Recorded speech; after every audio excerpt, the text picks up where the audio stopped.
Nós vamos fazer agora um jogo de memória, que é um projeto relativamente simples, mas que vai nos permitir explorar muitos recursos interessantes na JavaScript, né? Eu tenho aqui um esqueleto de uma página, eu estou usando Bootstrap, mas eu estou usando Bootstrap do CDN, né? Tenho aqui um vínculo a uma folha de estilos memoria.css, um arquivo JavaScript memoria.javascript, mas esses dois arquivos estão vazios, né? Nós vamos justamente criá-los agora. Como eu estou usando Bootstrap, eu tenho aqui um div geral da classe container, né, que vai abrigar todo o meu conteúdo, um título e o div onde eu vou encaixar o meu jogo de memória, vai entrar tudo aqui.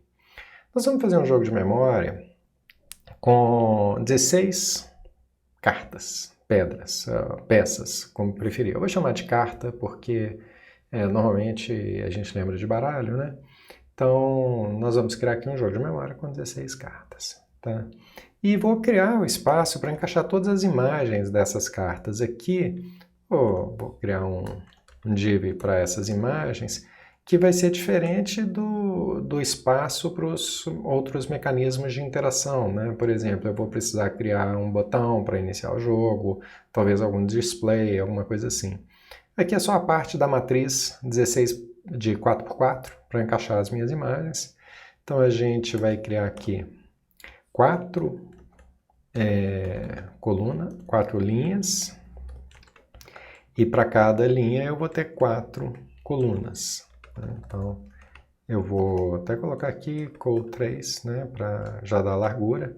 E em cada célula, né, cada cruzamento ali de linha com coluna, eu vou ter uma imagem, né? Eu vou dar um ID para essa imagem aqui, e 0. E aí eu colocaria source, colocaria outras coisas, mas eu vou colocar isso por meio de JavaScript, então não vou pôr nada aqui ainda não. Só que são 4. São 4, chamam uma de 0, e 1, e 2, e 3. Né? Então eu tenho a primeira coluna resolvida, a primeira linha, perdão. Agora eu vou fazer as outras 3 linhas. Então, 2, 3, 4. Vamos lá, a primeira está aqui, vou trocar os IDs. Esses IDs eles vão ser necessários só em um único momento para eu controlar a imagem que está virada e a imagem que está escondida, mas mesmo assim eu vou colocar os atributos IDs. O que eu estou querendo dizer é que de repente você pode até pensar numa solução mais interessante do que eu ficar gerando esse tanto de ID. Né? 10, 11, 12, 13, 14 e 15. Então eles vão de I0 a I15. E eu ainda não tenho conteúdo, como era de se esperar, então vai ficar tudo vazio aqui para mim mesmo. Né? Eu vou colocar esse conteúdo por meio de JavaScript. Então eu vou trazer todas as imagens para esses elementos, né, por meio de JavaScript, ao invés de fazer direto aqui. Né? E por uma razão muito simples. Eu vou poder gerar, de alguma forma, uma variação dessas imagens. Eu posso trocar as imagens, né? Então não estou querendo colocar isso no código HTML por enquanto, não. Então eu vou criar aqui um vetor de imagens, aqui alguns objetos que vão representar as cartas, e eu vou ter um vetor de imagens vazio, né? Vou acrescentar as imagens aqui por JavaScript. É claro que eu poderia colocar aqui http, // e coloco a imagem, mas e teria que fazer 16, né? Mas como essas imagens todas têm um padrão de representação, eu vou fazer um laço for let i igual a 0, enquanto i for menor do que 16, i mais. E aqui eu vou acrescentar então as imagens a esse vetor.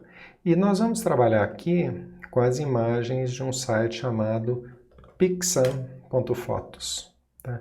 Tem muitas imagens legais aqui que a gente pode usar. A representação básica das imagens é essa aqui, pixam.photos / o ID da imagem que eu quero. Né? Se eu não colocar esse ID, se eu colocar deixeito, ele pega uma imagem aleatória. E aí eu dou altura e largura, ou põe só um número para ele me dar uma imagem quadrada, que é o que eu vou usar. Né? Então eu escolhi 8 imagens com seus IDs. Na verdade, eu peguei as imagens de 1 a 8, né? De ID 1 a 8, para eu garantir que vai dar tudo certinho. Tá? Então eu vou carregar nesse vetor essas... perdão, né? Na verdade a gente vai ter 8 imagens só. Né? Até vou fazer o seguinte, como o ID é de 1 a 8, eu vou fazer o I variar de 1 a 8 mesmo, e não de 0 a 7. Tá? Eu começo a colocar aqui imagens.push, né? O método push, ele acrescenta um item ao fim do vetor, tá? Vou pôr aqui https, isso vem como uma string, pixam.photos, aí vem a anotação, ó, /id, o ID específico, então aqui eu fecharia isso, somaria com i e volto a escrever, e a gente coloca aqui o tamanho da imagem. Eu vou dar uma imagem menorzinha, vou colocar de 80 pixels, tá? Bom, então eu estou acrescentando as imagens ao meu vetor, né? Meu vetor de imagens, tá tudo bem. Então, vamos colocar aqui imagens das cartas, né? Só que aqui eu posso usar uma template screen, só para a gente ver como fica uma template screen, né? Diferente, vamos usar uma aqui. Como é que ficaria? Ao invés de eu usar o apóstrofo simples, eu uso o acento grave. Coloco lá, http, pixam.photos.id, e aqui eu, /80 para terminar, tá? E aqui eu insiro o meu i, né? Como é que eu faço para inserir para embutir uma variável ou uma expressão? Coloco o símbolo cifrão e chaves, abre e fecha a chave. Aqui dentro eu coloco a expressão que eu quero, por exemplo, i, né? E assim eu tenho uma template screen, que é uma coisa mais elegante do que o que estava lá, né? Então carreguei minhas imagens, tá? Declarei meu vetor de imagens, fui acrescentando por meio de vetor, nem precisava dessas chaves aqui, porque só tem esse comando ali dentro, né? Aí ele fala, o meu formatador automático coloca na mesma linha. Bom, o que mais que eu preciso fazer? Eu preciso jogar uma imagem básica, uma imagem de fundo nas cartas, né, que não estão aparecendo aqui ainda porque eu não dei nenhum código para elas. Então, nós vamos criar aqui uma imagem de fundo e vou chamar assim, fundo vai ser a mesma coisa, https, pixam.photos, aqui eu não vou colocar o ID, eu vou colocar só o tamanho, sabe? Porque aí cada vez que eu rodar o jogo da memória, ele vai vir com uma foto de fundo diferente, tá? E eu vou usar um filtro aqui, que é o Grayscale, esse filtro é do próprio Pixam, porque a imagem de fundo, eu não quero que venha com a foto tão chamativa quanto a foto das imagens que a gente estiver trabalhando. E agora eu preciso passar por cada um daqueles elementos de vetor, de imagem, né? Passar por cada uma dessas imagens e encaixar um atributo source aqui. Então eu preciso criar um vetor para todas essas imagens. Vou criar aqui elemento de imagens, que vai ser document.carrySelectorAll, né? Que agora eu quero vários elementos de imagem, não só um. E aqui eu passo que eu quero as imagens, tá? Para evitar que ele pegue outras imagens que porventura surjam nessa página, eu vou colocar só as imagens dentro de memória, né? Dentro do jogo de memória. Então eu coloco aqui memória e aí o image, que é descendente desse objeto memória. Então vou selecionar todas as imagens e aí eu tenho um vetor, tem que passar, vai vir um vetor com todos os objetos image, e aí eu preciso passar por cada um deles, né? Vou usar aqui uma outra forma de percorrer, ao invés de usar o for, eu vou, do próprio vetor, eu vou usar um método for each, né? E esse método for each, ele vai executar uma expressão de função aqui dentro para cada elemento desse vetor. Então aqui, de fato, tem uma função, né? Essa função vai receber uma imagem especificamente a cada rodada. Eu também posso ter um i, que indica a posição no vetor, né? Então, o primeiro elemento vetor vai ser posição 0 e vem o objeto que representa a imagem propriamente dita. E aí eu vou executar aqui algumas operações. A primeira operação vai ser definir que essa imagem vai ter o atributo source como fundo, esse cara aqui, ó, tá? E também vou fazer ela ficar um pouquinho... Não deixa, daqui a pouco a gente mexe na formatação dela. Só que aqui na hora que eu executar esse código, pode ser que eu ainda não tenha terminado de carregar a página para poder fazer as operações em cima das imagens. E se ele tentar executar e esse cara ainda não tiver sido carregado, vai dar pau, né? Então eu vou colocar toda essa operação aqui, na verdade eu posso até colocar a declaração também, dentro do onload. Eu coloco aqui como uma função de seta. Vou colocar isso tudo dentro do onload para garantir que só será executado. Olha lá, já carregou, que bacana. Né? Na hora que eu só ver, ele já atualizou a página, já carregou tudo para mim. E cada vez que eu recarregar o jogo, ele vai trazer uma imagem diferente, tá? E se eu não tivesse colocado o grayscale aqui, né, essas imagens viriam coloridas, né? E aí podia gerar uma confusão com as imagens viradas, tá? Bom, eu também posso melhorar um pouquinho aqui. Vamos trabalhar aqui na formatação disso. Eu vou colocar aqui para essas imagens uma margem vertical, né? Acho que vai ser legal. Então, eu vou colocar aqui dentro de memória. Vou pegar lá as minhas imagens e vou colocar uma margem inferior de 20 pixels. Né? Opa, aí tudo bem. Né? E aqui também tá ficando muito espaçado quando eu largo a tela, né? Então vamos mudar mais algumas coisas aqui. Deixa eu deixar um pouco mais largo, vou reduzir aqui, depois a gente volta, tá? O que a gente pode fazer? Ainda mexendo aqui, eu vou colocar uma border thin solid black, tá? Porque às vezes as imagens podem vir muito clarinhas, então com a borda fica mais interessante. Como eu estou carregando as imagens por código, eu vou deixar aqui um espaço reservado para elas, né? De tal forma que enquanto as imagens não forem carregadas, o navegador já sabe qual vai ser a dimensão esperada. Opcional isso, né? E eu vou colocar uma curvatura ali na borda de o quê? De 10 pixels. Vai ficar mais legal. Aí, ó, fica mais elegante, tá? Então eu resolvi a imagem, né? Agora a gente pode imaginar aqui também, colocar alguns limites para o meu jogo de memória. Vou colocar aqui uma largura máxima de 30 rem. Aí, ó, já ficou mais adequado, né? Acho que tá bom, né? Não precisa mexer mais coisa, não. Tá bom. Acho que não precisa mexer mais nada, não.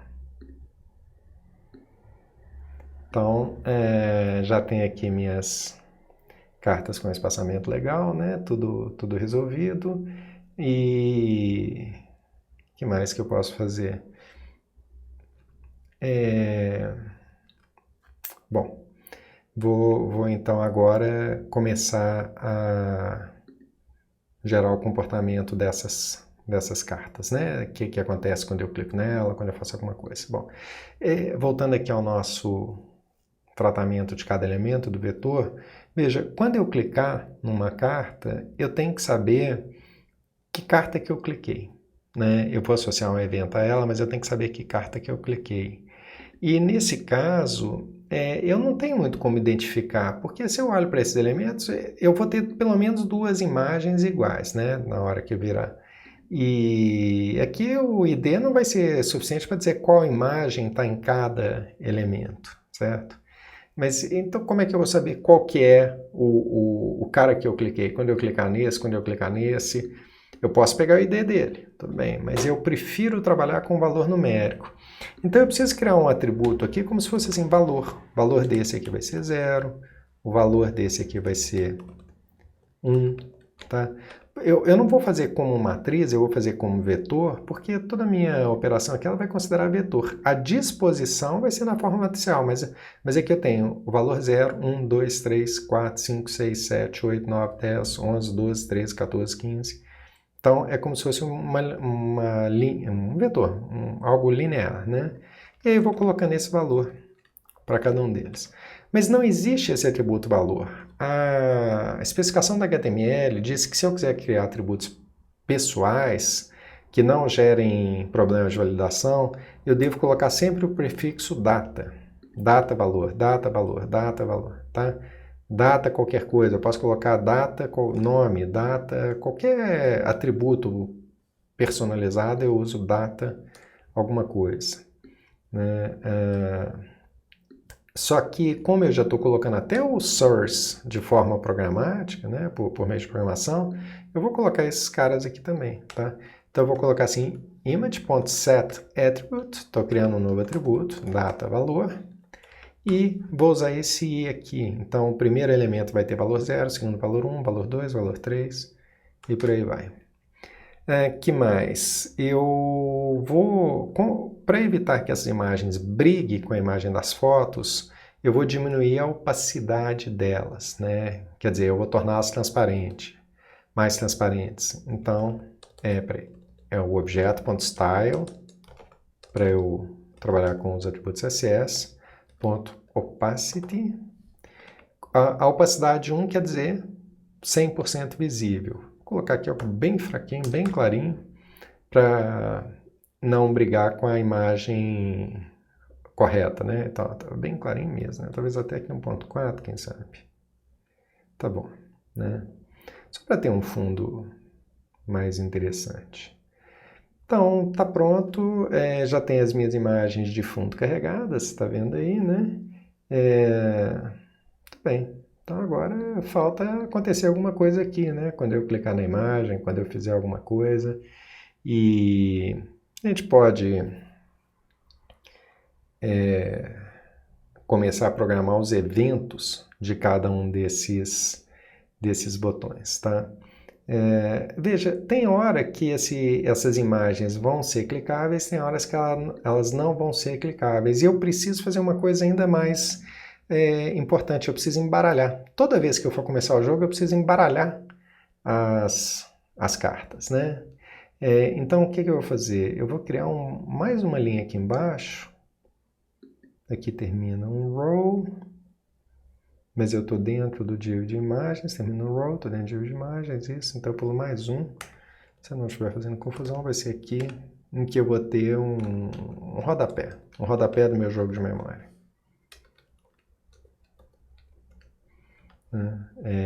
Nesse rodapé aqui, eu vou fazer, eu vou colocar um botão.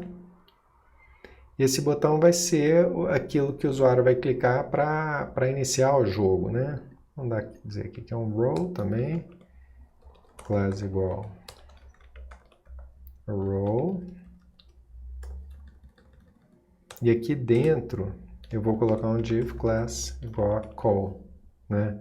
Vai ser uma coluna única.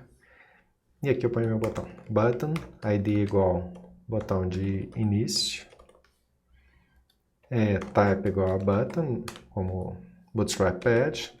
Class igual btn primary, botão principal. Posso colocar aqui btn large. Acho que é só isso, né? Tá bom. E aqui, iniciar. Né? Começar o jogo. Tá legal. Apareceu o meu botão. Aqui não é large, não. É LG. Pronto, agora ficou legal. Ficou grandão. Né? Vou centralizar esse botão aqui. Então, no CSS, aqui no rodapé do jogo de memória, rodapé do jogo de memória, só colocar aqui um text align center. Pronto, está centralizado. Então, quando eu clicar aqui, eu começo o jogo, tá? Então, vamos lá, vamos programar esse botão. Deixa eu colocar aqui, carrega as imagens de fundo. E aqui, cria o evento do botão de início. Então, document.carrySelector, aqui não vai ser só carrySelector, bt início, e eu vou fazer alguma coisa no clique deles aqui, eu vou criar aqui um evento inicia jogo, tá? Peraí, não chamo, só transfiro o evento, né? Então, a gente pode criar aqui um evento para iniciar o jogo, vou começar a marcar aqui dessa forma, o início dos meus métodos, só para eu saber onde cada um de fato começa. Isso são só comentários, né? Então, vamos lá, const, inicia jogo, vai ser uma função de expressão, não, uma função de seta, né? E aí eu preciso fazer uma série de operações aqui de preparação do jogo, né? Como é que eu vou começar esse jogo?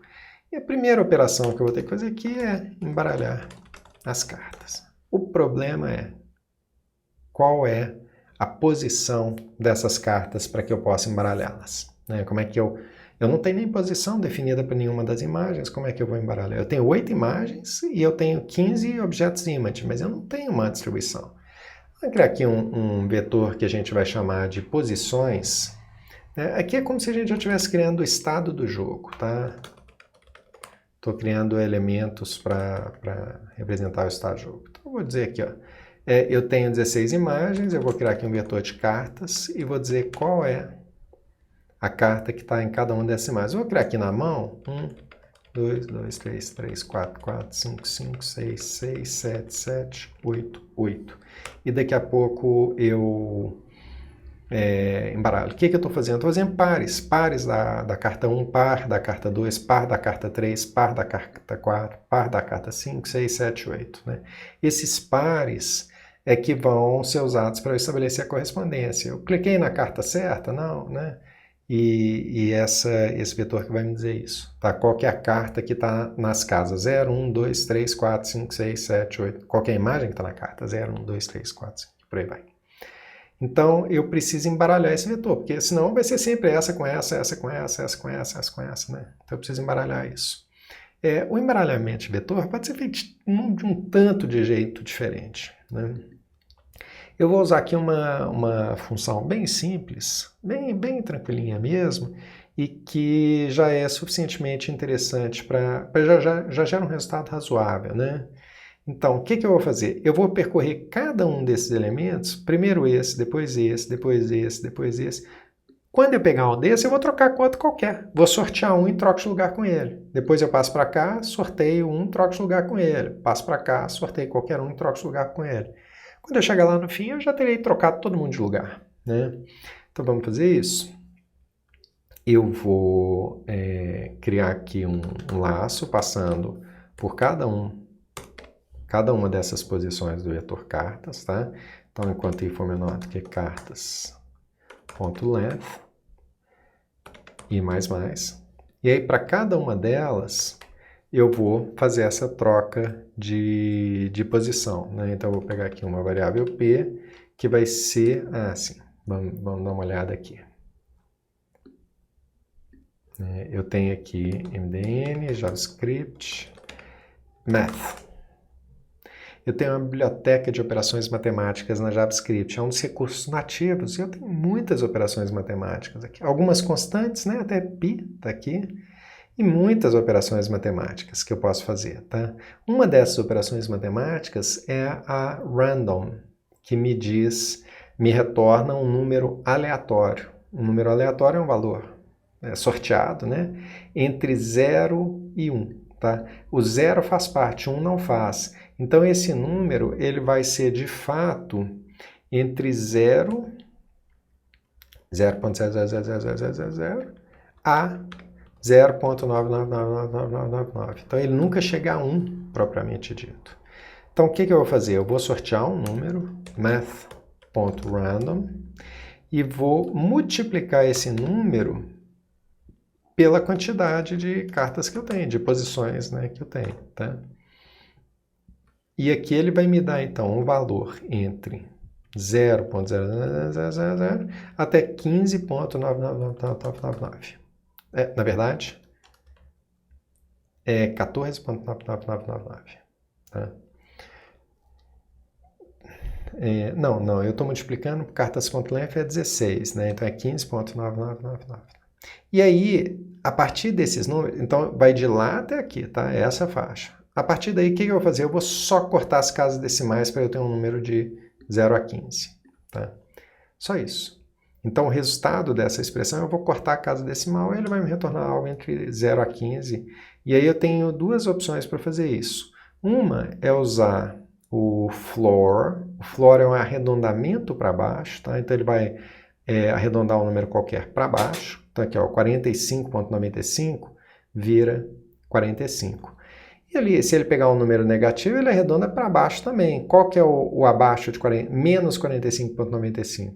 Menos 46. É o número imediatamente inferior. Se eu quiser só cortar as casas decimais, aí não é o floor, é o trunc, né? Então, olha, quando ele pega esse aqui para baixo, o trunc do menos 0,123 é zero, porque virou menos zero, ele só cortou as casas decimais. Se aqui eu tivesse colocado floor, né, ó, dá menos zero. Se eu tivesse colocado aqui floor, aí seria menos 1, tá vendo? Então, só para cortar a casa decimal, eu posso usar o trunc, e se eu quiser puxar o número inferior, aí sim eu usaria o floor. Como aqui tanto faz, porque eu só vou trabalhar com números positivos, vou usar o que eu quiser, tá? Então, vou usar o trunc. Então, aqui ele vai me dar um número sorteado entre 0 e 15. Né? Esse P vai ser um número sorteado entre 0 e 15. E aí, eu vou armazenar numa variável aux quem é esse P. Tá?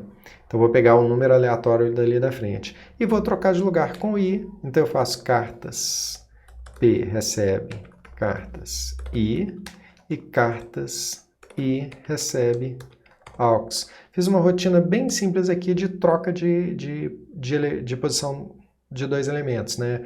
O elemento estava no P, foi para o aux e do aux para o I, e o que estava no I foi direto para o P. Troquei os dois de posição. Uma operação muito simples, vou fazer isso 16 vezes para cada um dos elementos do vetor, então no fim das contas eu tenho o vetor embaralhado. Vamos ver se funciona. Console.log cartas. Tá? Eu vou abrir aqui a console. Tem uma mensagem aqui, já vamos tratar dela. Então eu vou iniciar, olha lá, ficou 3, 3, 1, 1, 4, 5, 8, 8, 7, 2, 5, 4, 6, 7, ficou razoável, né?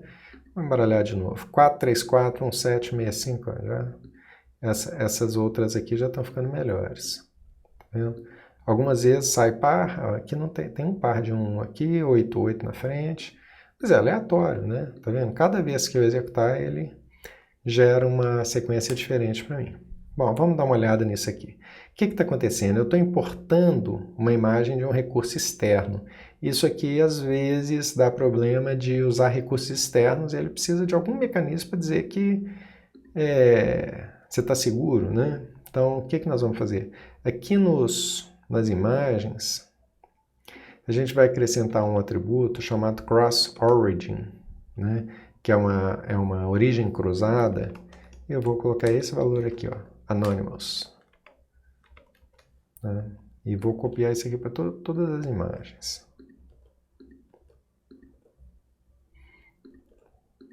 Apesar de eu não estar carregando um arquivo aqui ainda, o atributo já vai ficar lá gravado para todo mundo. Tá? Ou eu poderia ter colocado isso aqui por meio de JavaScript também, né? Salvei, pronto. Agora o alerta não aparece mais para mim, porque eu disse que eu estou usando um recurso de outro site mesmo. Tá? Bem, embaralhei o vetor, agora eu preciso carregar as imagens, né? As imagens estão no meu vetor de imagens. E aqui eu tenho um vetor de imagens e eu tenho 16 posições para 8 imagens diferentes. Só tem que tomar um certo cuidado, porque o meu vetor de imagens está numerado 0 a 7 e o meu vetor aqui de valores está numerado de 1 a 8. Né? Mas vamos carregar as imagens?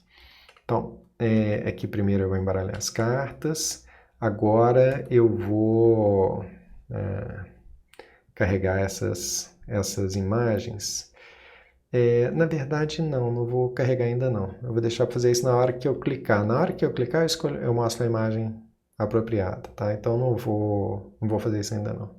Mas eu vou precisar fazer aqui, sim, o clique no botão, né? Então, eu vou associar evento às imagens. Então, eu vou pegar todas as imagens, de novo, esse mesmo código que eu fiz aqui, ó. Vou pegar exatamente essa estrutura de novo. Então, tem lá meu elemento de imagem, peguei todas as imagens, dentro do jogo de memória, é claro, né? E para cada uma delas, que eu vou fazer? Vou pegar esse IMG aqui, esse IMG que está aqui, ponto onClick, né? E aí eu vou fazer aqui um evento para tratar o clique da imagem, tá?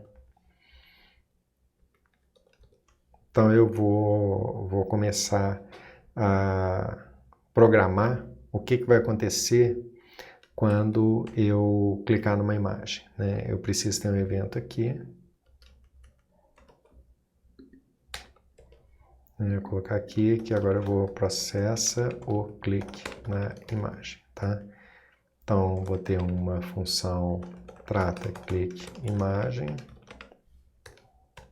Vou usar a função seta e aqui eu vou dizer o que acontece quando eu clico na imagem. Mas quando o jogo começar, né, que eu associar evento para todas as imagens, eu vou voltar a opacidade dele para 1, tá? Então, o que eu estou querendo dizer? Que antes de eu iniciar o jogo, fica tudo clarinho. Mas quando eu iniciar o jogo... Peraí, deixa ele carregar. Quando eu iniciar o jogo de fato, olha, ele voltou a opacidade para 1. Porque agora o jogo está valendo, né? Aqui o jogo ainda não estava valendo. Então, não adianta eu sair clicando em nada que não tem nenhum evento associado. Na hora que eu clicar aqui, agora está valendo, né? E a minha principal operação aqui vai ser mostrar a carta clicada. Eu tenho que virar essa carta. Então, vamos lá. Eu vou colocar aqui esse evento, né? Esse manipulador de eventos, esse método que trata o evento, ele vai receber um objeto E, que representa o evento. E aí eu vou lá para o source desse cara e vou atribuir uma imagem para ele, né? Então, eu preciso dizer alguém aqui do vetor de imagens, tá? Tem que saber qual imagem que eu vou colocar. E vamos pensar aqui. Que imagem que vai ser essa? Bem, eu estou com as minhas cartas 0, 1, 2, 3, 4, 5, 6, 7, 8, 9 até 15. Né? E eu tenho um vetor que me dá de 0 a 15 posições que está embaralhado. Então, vamos supor que fosse esse vetor mesmo sem embaralhar. Se eu clicar na carta 0, eu quero que ele mostre a imagem 1. Se eu clicar na carta 1, eu quero que ele mostre a imagem 1 também. Se eu clicar nessa carta, eu quero que ele mostre a imagem 2. Nessa carta, mostre a imagem 3. Nessa carta, e aí eu vou seguindo aqui a sequência, eu quero que ele mostre a próxima imagem. Tá? Então, eu tenho uma posição, eu tenho um valor, né? E eu só quero mostrar, eu vou usar esse valor, então, 0, 1, 2, 3. Quando eu pegar aqui 0, 1, 2, 3, vai ser esse ou esse. Então, para eu saber qual posição desse vetor eu vou usar, eu preciso saber qual botão eu cliquei. E como é que eu vou fazer isso? Com aquele atributo data-valor que eu armazenei aqui em cima. Eu vou pegar esse valor do atributo para eu saber que esse é o botão 0, esse é o botão 1, esse é o botão 2, esse é o botão 3. Então, eu preciso pegar esse atributo. Vamos colocar aqui que eu vou ter uma constante P da posição do vetor, que vai ser o e.target.getAttribute, tem dois T's, né? Attribute, e aí eu coloco data valor. Tá? Eu vou recuperar aquele atributo valor, né? Só que isso aqui é uma string, né? E eu preciso de um número para jogar aqui. Esse P precisa ser um número para mim. Aqui ele até faz a conversão automática, mas eu também posso forçar essa conversão automática só colocando mais aqui, ó, que aí ele transforma isso numa expressão matemática e ele converte a string em número. Né? Então, acredito que é só. Vai iniciar o jogo, e aí eu clico aqui, e ele começa a me mostrar as imagens. Opa, deu um errinho aqui. Mas aqui nos primeiros está funcionando. Né? Aqui eu tenho um erro, que eu vou tentar descobrir qual é. O erro está geral, tá? Mas, de qualquer forma... já sei qual é o erro. De qualquer forma, nota o seguinte... eu não desativei o clique. Apesar de ter virado a carta, eu não desativei o clique. Enquanto ela está virada, eu não posso deixar ele clicar de novo. Né? Quer ver? Se eu colocar aqui um console.log clicou...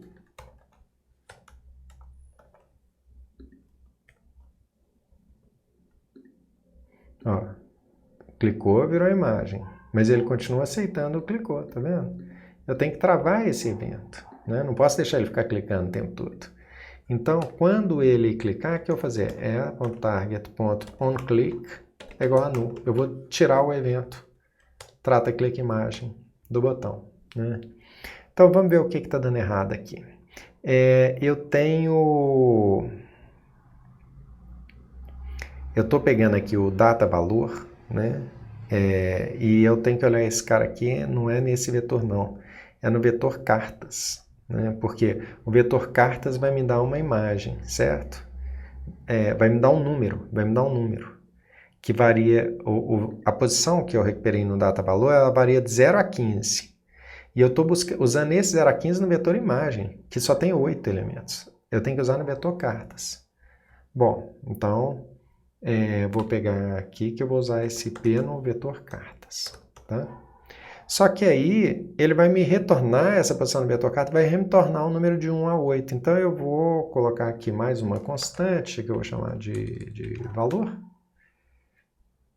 e que vai ser esse cartas P, e aqui eu vou buscar valor. Só que esse valor aqui é de 1 a 8, meu vetor varia de 0 a 7, então é só fazer um menos 1 aqui. Pronto. Agora eu acho que vai direitinho. Vamos lá, iniciar.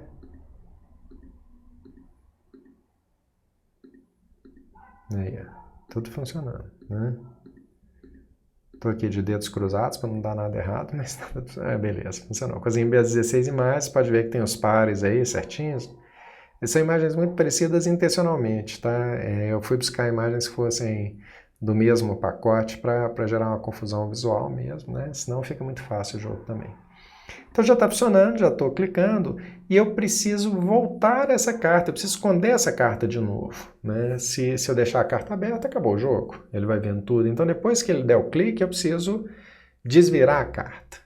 Então o que nós vamos fazer? Mas aqui tem duas complicações. A primeira é que ele vai olhar pares de cartas, né? Então ele vira uma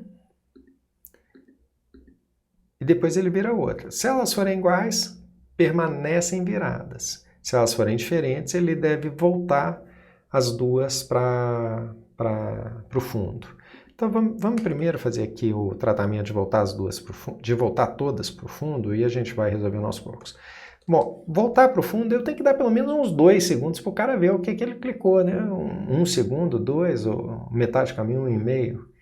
E existe uma forma de eu trabalhar em JavaScript com funções que levam um tempinho para ser executadas. Basta eu usar o método setTimeout, né? Esse método setTimeout, que é do objeto window, ele está aí automático para a gente usar em JavaScript, é o primeiro exemplo de função assíncrona que a gente conhece. Ele vai levar um tempo, ele recebe aqui uma função, e ele vai levar um tempo em milissegundos para executar essa função. Vou colocar aqui, por exemplo, 1500 milissegundos, que dá 1,5 segundo. Então ele vai executar essa função 1,5 segundo depois que eu chamar, tá? Então, o que eu vou fazer aqui? Depois desse 1,5 segundo, eu vou executar uma função, vou colocar aqui uma função de seta, como eu tenho feito o tempo todo, para ser executada, né? E não tem esse parênteses aqui não. E o que eu vou fazer? Eu vou voltar .target.source, eu vou voltar isso para a imagem de fundo, né? E vou reassociar .target.onClick é igual a trata clique na imagem. Eu vou voltar a atribuir o evento que eu tinha tirado aqui para ele poder clicar de novo, tá? Então, eu salvo. Vou iniciar meu jogo, vou clicar aqui, ele vai dar 1,5 segundo e vai voltar, tá vendo? 1,5 segundo volta, eu posso clicar de novo já, né? Só que aí, olha que interessante que pode acontecer, vamos passar isso aqui para uns 3 segundos, não, 3 segundos, 3.000. Olha que interessante vai acontecer. Eu vou clicar, aí vai dar 1, 2, 3, volta, tá? Mas olha só, ele não me impede de sair clicando em tudo, não. Né? Tá vendo? Eu posso ir abrindo todas ao mesmo tempo. Então, nós vamos bloquear. Tá? Eu não vou deixar ele clicar em outra coisa enquanto uma estiver ainda sendo processada. Como é que nós vamos fazer isso? Eu vou criar aqui uma variável global que vai dizer clique travado, né? Não vou deixar o cliques travados, não vou deixar ele clicar em mais nada, tá? E ela começa com valor falso. Se essa variável for verdadeira, então assim, se cliques travados, eu não vou fazer nada, eu vou dar um return daqui dessa função direta e não vai acontecer nada. Ele vai chegar aqui, clique está travado, sim, volta, para por aí mesmo, né? E toda vez que eu abrir uma imagem, eu vou colocar cliques travados igual a true, né? Depois que ele der o timeout, depois que ele voltar a imagem para o fundo, aí eu libero cliques travados igual a false, né? Então você vê que a lógica de funções assíncronas, funções que levam tempo para dar uma resposta, ela é um pouquinho diferente, né? Ela até precisa de uma atenção um pouquinho maior. Aí eu vou clicar aqui, vou clicando nas outras, ó, nenhuma funciona. Aí depois que aquela liberou, volta a funcionar. Aí vai dar só depois dos 3 segundos é que ele deixa eu clicar em mais uma, né? E aí o cara não sair abrindo tudo ao mesmo tempo, né? Agora posso soltar aqui para ser uma coisa mais rapidinha, 1500 milissegundos. Bom, mas a lógica aqui é o seguinte, ele pode abrir até 2 cartas, né? Ele tem que olhar uma, e aí ele vai olhar do lado, de baixo, qualquer outra posição, para ver se são iguais. Então ele tem que ter sempre 2 cartas, ele tem que poder abrir 2 cartas e não só uma. Então nós vamos criar mais uma condição aqui para o estado do jogo, que é se tem carta virada, né? Se ele já abriu uma carta. Vai começar sempre com false, né?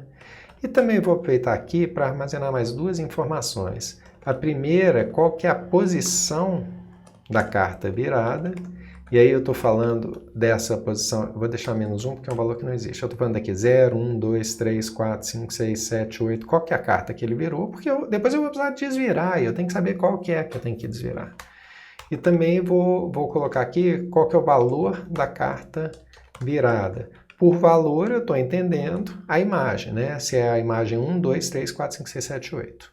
Né? Porque na hora que eu abrir a próxima, eu vou comparar. A imagem que você abriu aqui é 3, a que estava aberta é 3 também? Né? Não, a imagem que eu abri aqui agora é 8, a que estava aberta é 8 também? Então eu preciso saber não só qual que é a outra carta virada para eu poder desvirar, mas também qual que é o valor para eu poder comparar. Né? Bem, então como é que isso vai ser gerenciado aqui?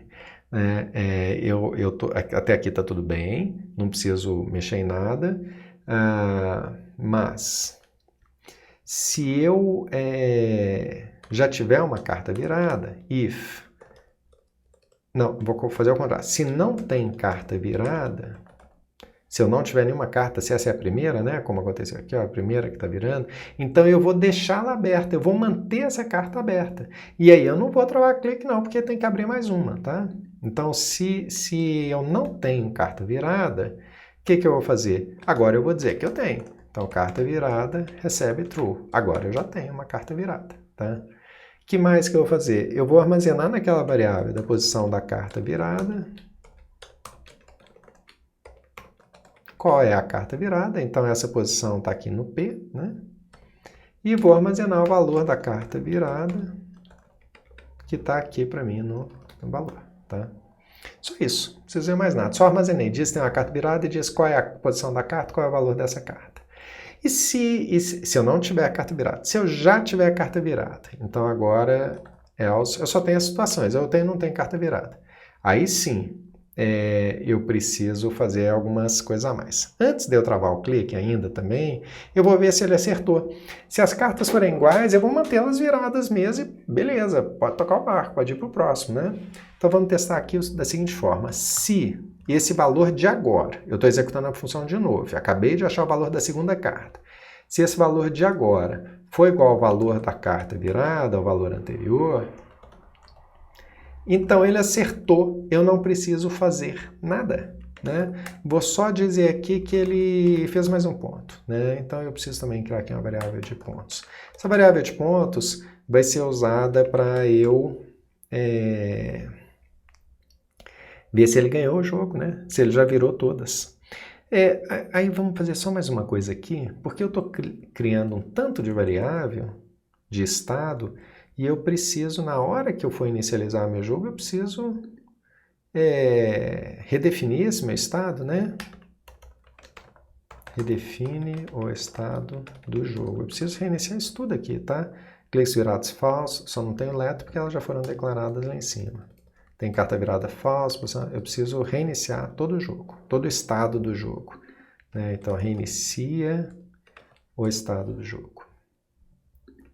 Toda a variável de estado do jogo que eu criar, então, eu vou ter que botar ela aqui também, tá? Para reiniciar. Porque aí, quando ele ganhar o jogo, ele pode começar de novo, sem ter que recarregar a página, tá? Mais uma coisa que eu posso fazer aqui interessante. Eu não vou deixar ele iniciar outro jogo no meio da partida. Então, se ele começou, né, e aí ele aperta iniciar, começa de novo. Então, começou, aperta iniciar, começa de novo. Eu não vou deixar começar de novo, não. O que nós vamos fazer aqui, então? Quando ele for iniciar o jogo de fato, eu vou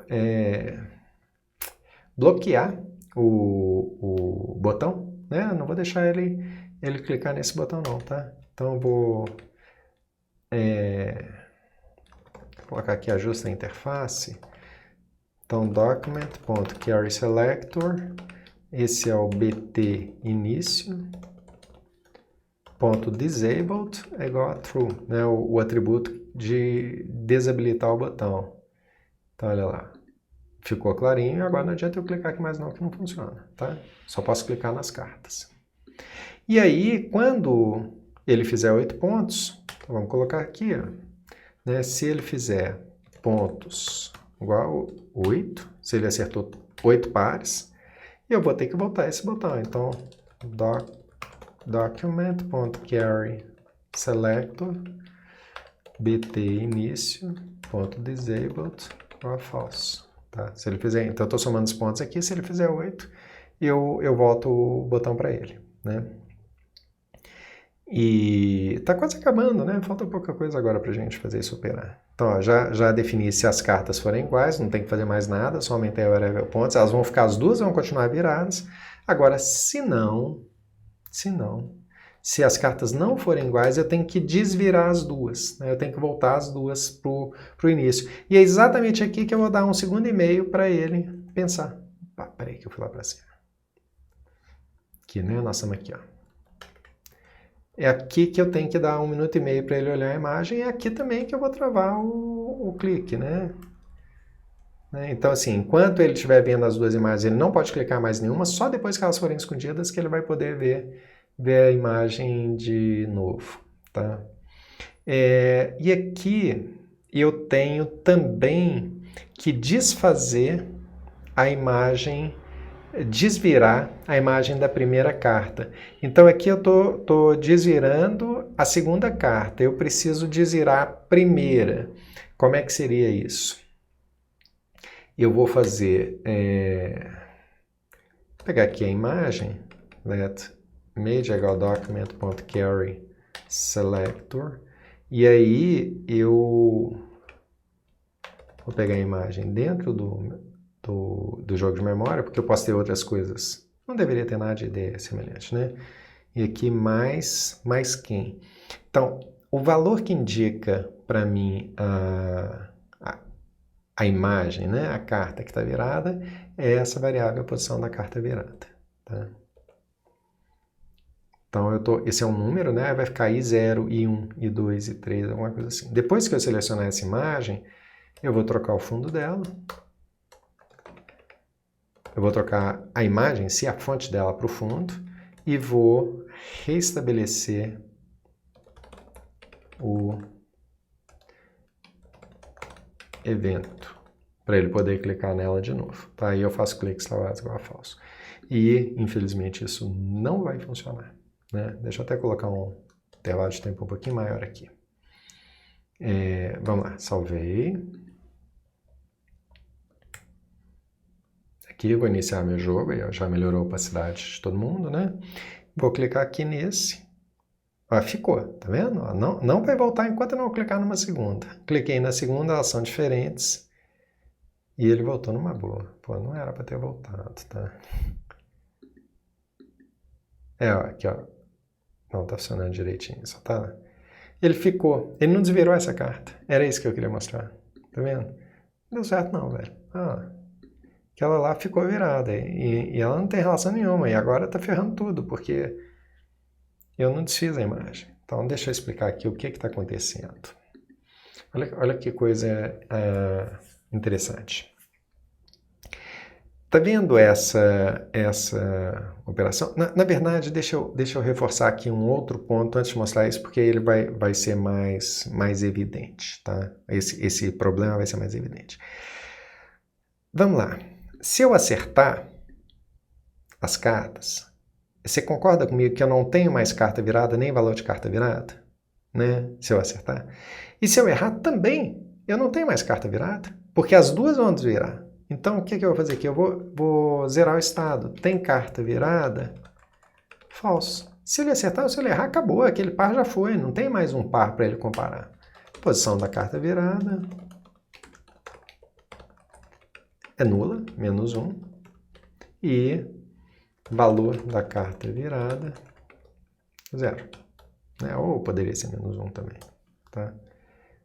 Então, peraí que está faltando alguma coisa aqui. Isso aqui tem que estar aqui dentro, né? Dentro do não tem carta virada. Só ver, pronto. Agora eu vou iniciar. Abri aqui as duas, elas são diferentes, parecidas e deu o erro que eu queria. Né? Olha que interessante. Cannot set property source. Então ele não pode. Nós estamos falando da linha 80, a linha 80 é essa aqui, ó, não, de nulo. Por quê? Por que ele não está deixando? Porque essa função ela é assíncrona, ela demora 3 segundos para ser executada e ela não trava o navegador. Então, enquanto ele está aguardando esses 3 segundos, o que aconteceu? Né? Ele disparou essa chamada para ser executada daqui a 3 segundos. E enquanto isso, o que aconteceu? Ele falou que não tem carta virada, ele falou que a posição da carta virada é menos 1, ele falou que o valor da carta virada é 0. Então, quando eu tentar fazer isso aqui, quanto que vale isso aqui? Menos 1, né? Document. Não, aqui document. Console.log posição da carta virada. Vamos lá. Então ele vai voltar e ele vai escrever aqui no console para mim o que ele escreveu? Menos 1. Olha só, por quê? Porque enquanto ele estava aguardando para executar essa função assíncrona, as outras já foram. Então, como é que eu resolvi isso? De um jeito muito simples. Eu criei uma variável aqui com o valor inicial da carta virada. Na verdade, esse tem que ser fora do... Esse aqui, o set timeout só vai ser executado daqui a 3 segundos, então tem que ser fora, né? Constante P0 vai ser igual à posição da carta virada. E aí eu uso o P0 aqui, só isso. Tá? Eu não posso deixar dentro do timeout variáveis que podem ter o seu valor alterado. E agora eu posso voltar aqui para mim. Deixa o 3.000 só para a gente ver a coisa acontecendo. Então, virei essa. Né? Quando ele for mostrar para mim, ele mostrou menos 1. Ah, não, claro, mas esse aqui virou menos 1. É o P0 que eu quero mostrar. Então, de novo. Vamos lá, quando ele voltar. Aí, ele virou a carta 0, né? Que era a primeira mesmo. Vamos pegar duas lá da frente. 10, tá vendo? Aquela carta anterior era 10. Se eu tivesse clicado nessa ordem, essa aqui é 14, né? Que é a carta anterior. Ó, 14. Tá? Então agora está funcionando direitinho. Então, o nosso tratamento de cliques está todo funcionando, a lógica do jogo está funcionando, né? Eu acabamos. Quer ver? Vamos lá. Olha. Peraí, iniciar. Clico aqui. Vamos tentar guardar que imagens são essas, hein? Eu já estou me perdendo. Eu tenho que esperar desvirar para poder clicar de novo, né? Ah, já não sei, era essa. Não sei mais. Vamos lá. Caramba, elas são muito iguais. Eu vi esse telefone por aqui. Aqui nessa.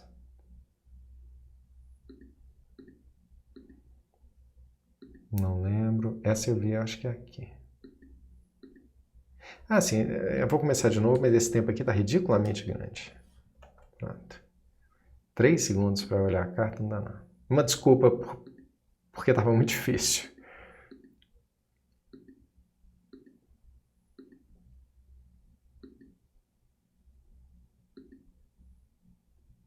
É esse aqui. Acho que é esse. Esse. Não lembro. O celular estava aqui.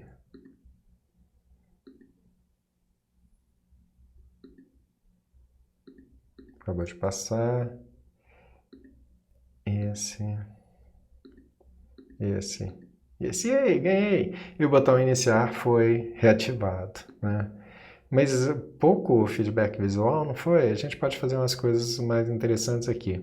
Então, sabe o que nós vamos fazer para... O jogo está pronto, você viu, está funcionando, posso começar de novo, né? Aí, o que acontece quando eu começo de novo? Esqueci desse detalhe. Não aconteceu nada.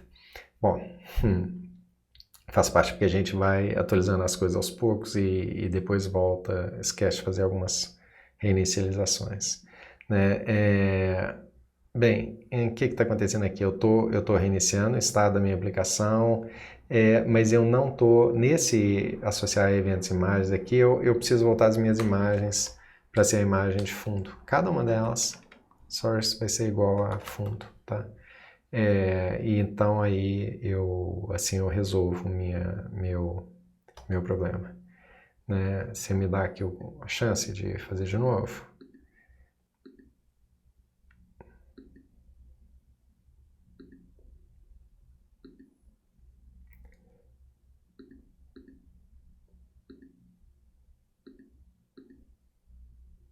Não lembro. Esse eu vi. Acho que vi. Ai, Jesus, tá ficando difícil.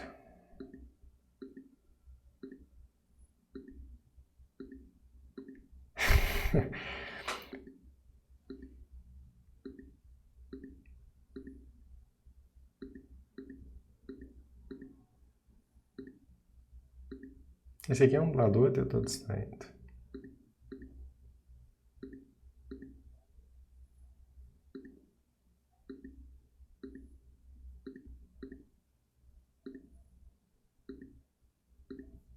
Pronto, perdão, tá? Demorei.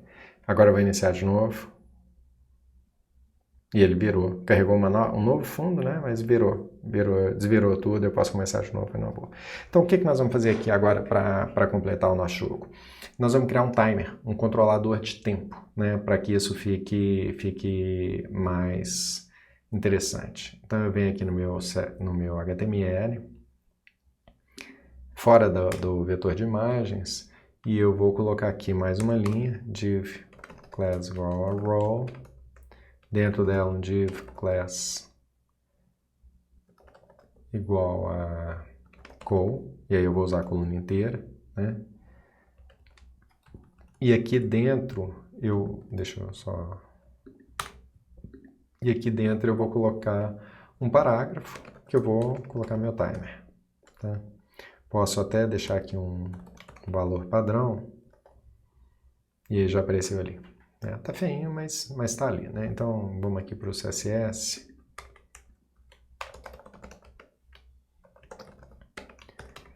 E o que nós vamos colocar aqui? Em primeiro lugar, eu vou aumentar a fonte consideravelmente. Vou colocar aqui Helvética, Arial ou sans serif. Font size, vou colocar aqui uns 30,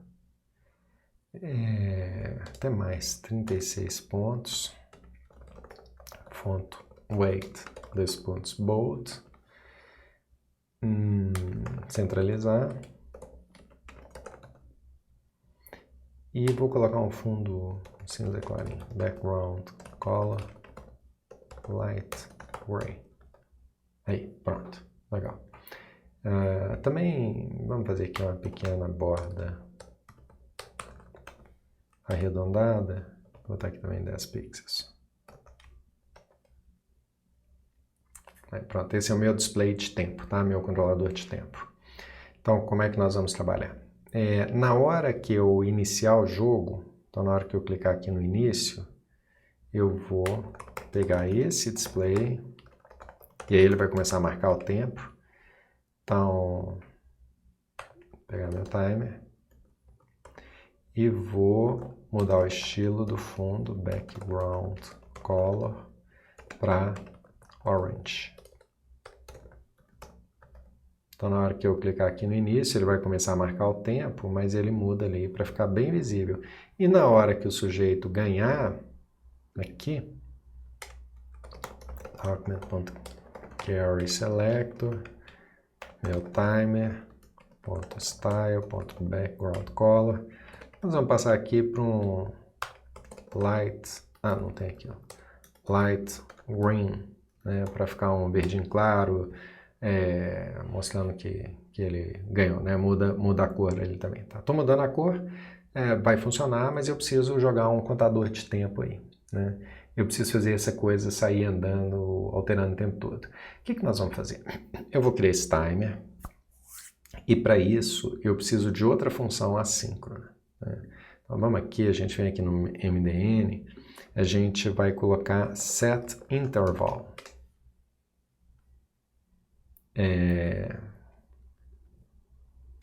Qual vai ser menor?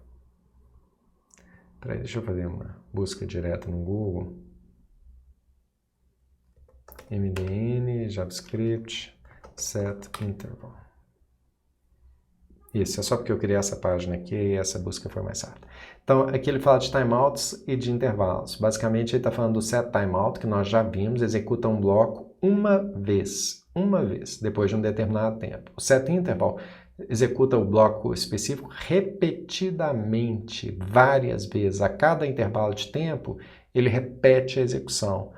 O setTimeout executa uma vez e para, o setInterval fica executando, né? Então, o que eu preciso fazer é criar um setInterval, que também é assíncrono, que tem toda aquela preocupação que nós vimos para o setTimeout, para a cada 1 segundo ele alterar esse contador. Só que eu queria mostrar uma outra coisa diferente para vocês.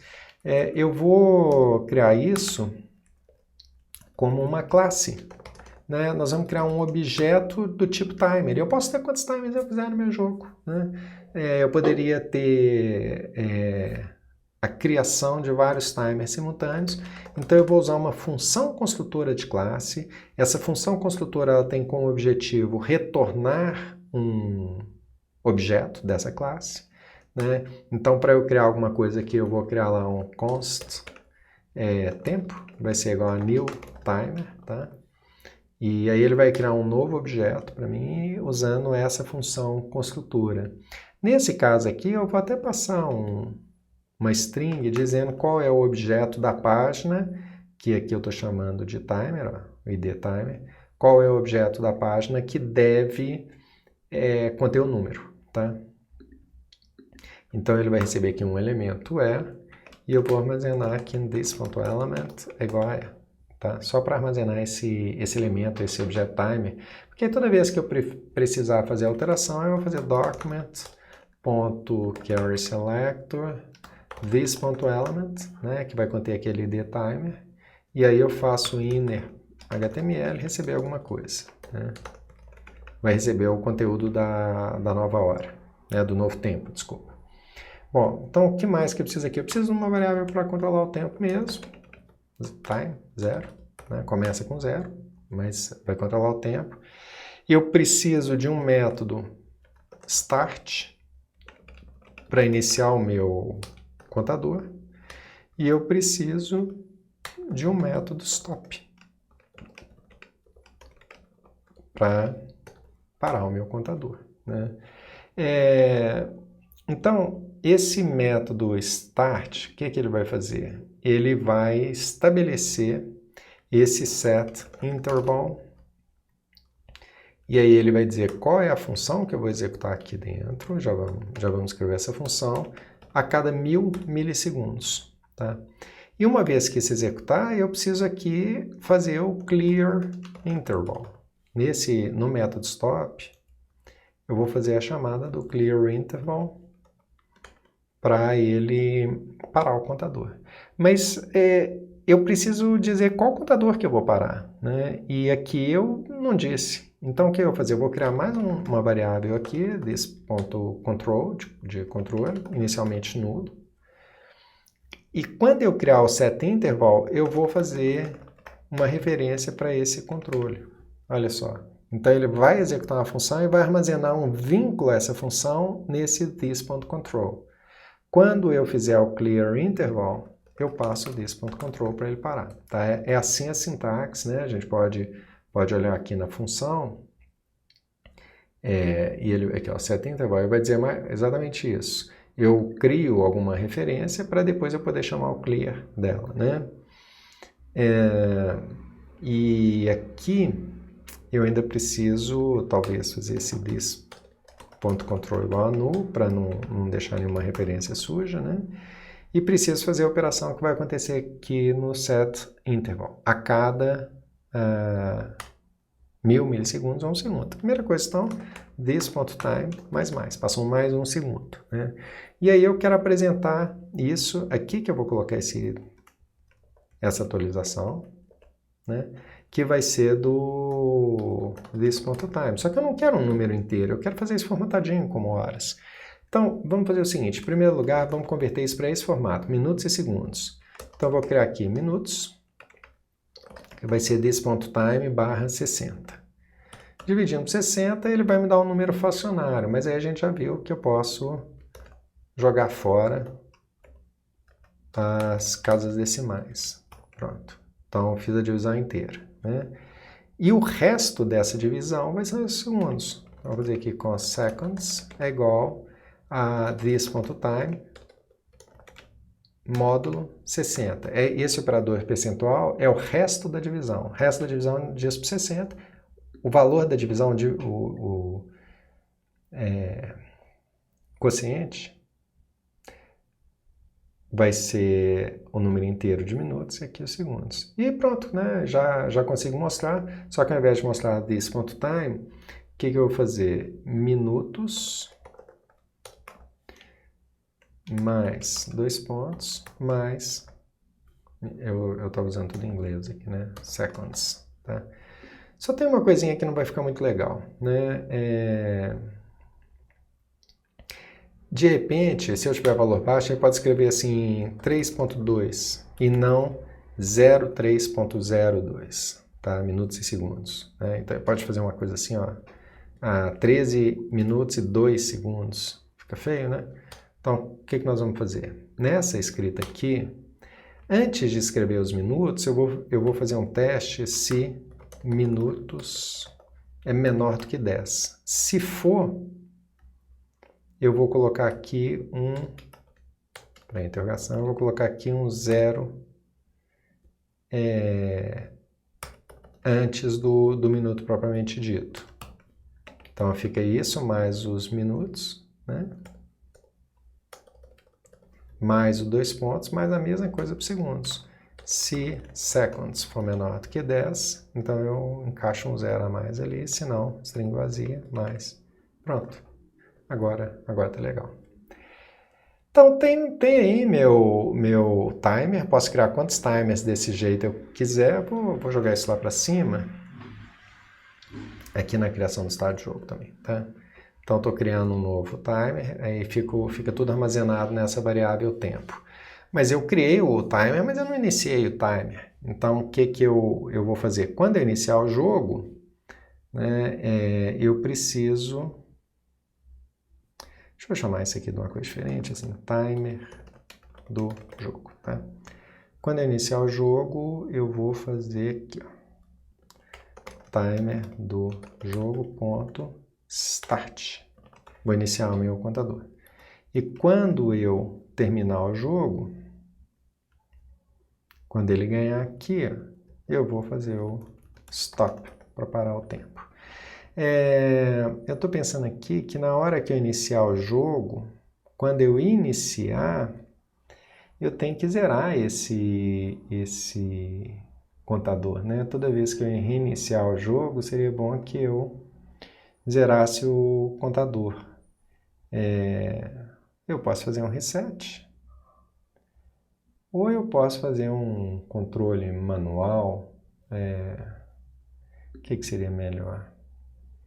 Porque o aumento do tempo é dentro... vamos colocar aqui fora mesmo. Tá?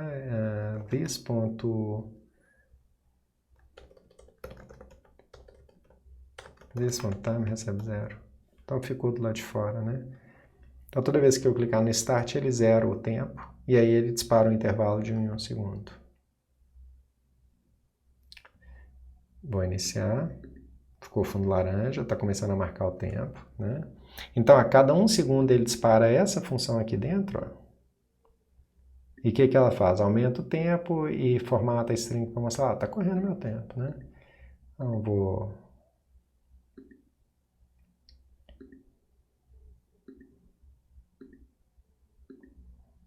O café estava aqui.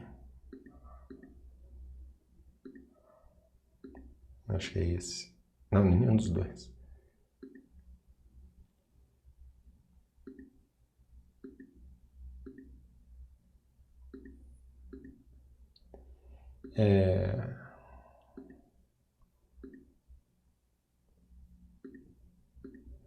Então, já tô passando aqui os 49 segundos, acabando. Eu estou esperando dar 1 minuto mesmo, tá? Pra gente ver o que vai acontecer.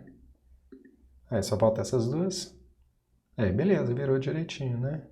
Termina aqui, trocou para fundo verde. Pô, olha só que legal. Né? Agora eu tenho um feedback visual de que o jogo está concluído, o botão iniciar está ativo de novo, aqui nada funciona, parou o timer. E é isso, um joguinho simples, a gente com isso consegue ver aplicações interessantes, né, para manipulação de imagens. Nós vimos aqui como criar classes, nós vimos como trabalhar com funções assíncronas, tanto o set timeout quanto o set interval. A gente explorou aqui a carga de imagens de sites, vimos um pouquinho, bem rapidinho, algumas coisas da biblioteca Math, né? Deu para explorar um tanto de coisa, a formatação de opacidade, muita coisa legal, né? E num jogo simples. Mas deixa eu deixar um desafio aqui para você, uma coisa que não vai ser tão difícil assim não, mas que vai ser bem legal. Faça aqui embaixo, cria aqui mais uma linha do jogo da memória, né? Mais um div aqui embaixo, ou talvez dentro do próprio rodapé, com os... vou colocar aqui um div class igual... Espera aí que eu tenho que ser fora do outro.